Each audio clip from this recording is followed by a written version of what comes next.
Oke, perkenalkan saya Suga Faiz Almau dari kelas Bayesian Statistik. Sini akan menjelaskan hasil proyeknya. Jadi proyek Bayesian yang di kelas Analytics and Data Science sebagai kelas cadangan gitu ya, kurang lebih. Nah, sini ada modeling hasil proyek. Sebenarnya ini beneran di jurnal ya, cuman belum terbit. Udah bayar sih, lagi review gitu. Oke, intinya gini. Intinya datanya kurang lebih harus dibuka dulu ya datanya. Sebentar. Wait a minute. Oke. Oke. Nah, datanya kurang lebih seperti ini. Oke, ini kelasnya Bayesian cuman ya saya pakainya Bayesian dari Bayesian nanti. Nah, data aslinya itu ya kayak gini, harga rumah dalam juta, kamar tidur, kamar mandi, carport, luas tanah, luas bangunan, dan ada 4 tempat, Jakarta Pusat, Jakarta Selatan, Jakarta Barat, Jakarta Pusat, Selatan, Barat, sama Tangerang Selatan gitu. Nah, ini dibandingin pakai metode MLR, SVR, LGPM, dan Random Forest gitu ya. Datanya dari rumah 1, 2, 3, 500 rumah ya. Terus dapat yang paling bagus itu LGBM dengan R square-nya 80% gitu. Oke. Nah, eh, tapi nanti saya kasih codingnya ada juga gitu ya. Walaupun ini nggak pakai pendekatan Bayesian, nanti pendekatan Bayesian ini cuma pembantu aja. Oke, mungkin isi datanya gitu ya, yang bisa uh, oke, yang bisa diomongin. Wait.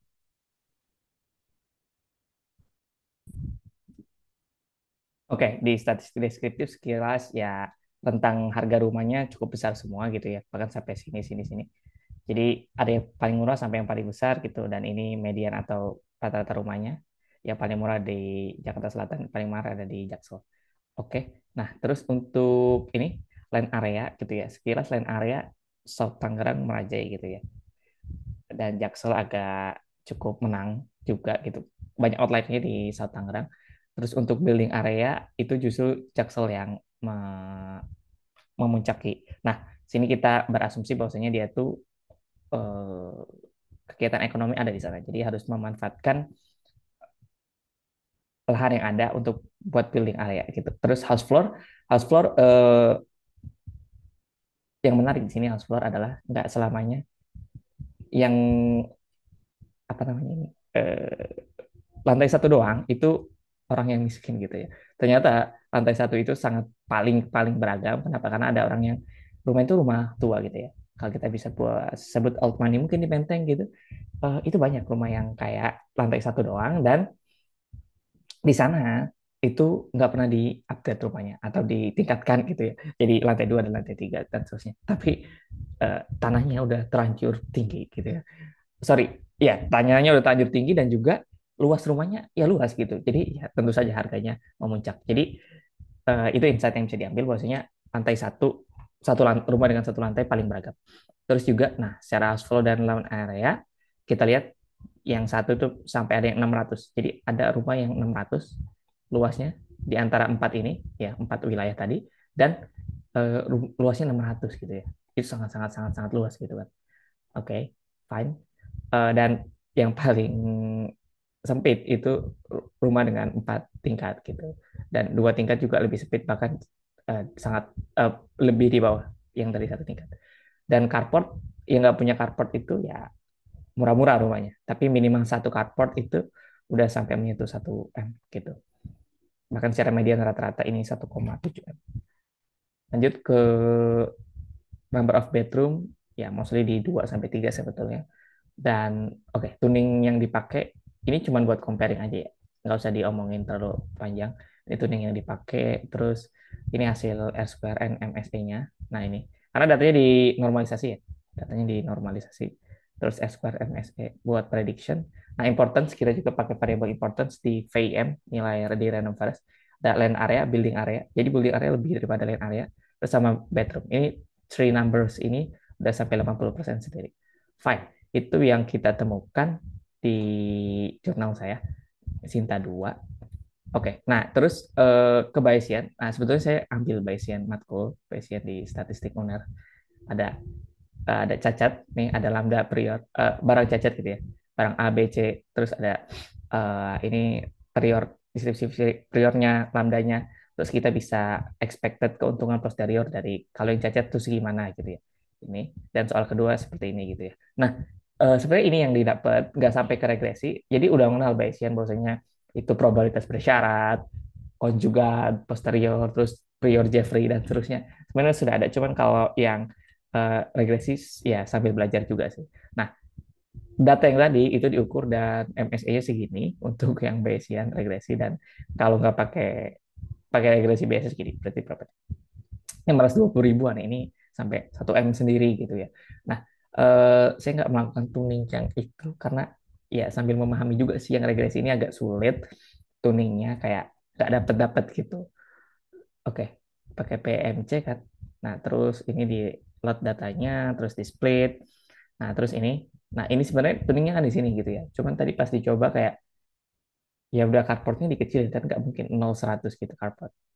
Iya kan? Kayak ya cardboard aja cuman dari 0 sampai 3 atau 5 gitu paling. Tadi dikecilin tapi MSC-nya malah membesar. Sama kamar tidur, kamar mandi saya kecilin juga tadi. Nah, tanah itu digedein kan. Kayak misalnya 50 standar, atau 100 standar deviasinya 50 dan seterusnya, itu juga malah menjelek gitu MSE-nya. Ya kurang lebih kayak gini modelnya yang dibentuk. Dan ini ya kita tahu bersama dari MLR bahwasanya Y sama dengan alfa plus beta 1 x 1, beta 1 beta 2 x 2 dan seterusnya sampai ada errornya gitu ya, modelnya plus epsilon. Oke, nah terus eh, ini ada sampling juga di MCMC. Oke, MCMC juga saya dapat di Markov chain. Markov chain itu dapat di kaidah simulasi ya, simulasi atau simulasi antrian di matkul itu ada tentang Markov chain rule untuk mensimulasikan, dan betul dia harus berdistribusi eksponensial ya, harus berdistribusi eksponensial dan distribusi Poisson, karena distribusi Poisson kalau n-nya tak hingga atau n-nya tak hingga itu mendekati normal deh. Eh, kalau dia continue itu kayak eksponen gitu ya. Nah, terus apa lagi ya? Baru tahu sih kalau misalnya di sini ada grid atau MCMC kalau misalnya posterior itu susah diselesaikan dengan integral gitu. Nah, ini Sales prediction mean-nya ada yang ini kan kalau 7190 berarti 7.000 juta atau 7 M. Ini terlalu overestimate gitu. Gak ada yang sampai ratusan padahal kita itunya dalam juta gitu sih. Nah, terus di sampling, nah ini plotnya akhirnya jelek kan gitu. Posteriornya hampir mirip dengan priornya, kayak minnya 1 untuk A-nya, untuk kamar tidurnya 77 kan nggak mungkin gitu.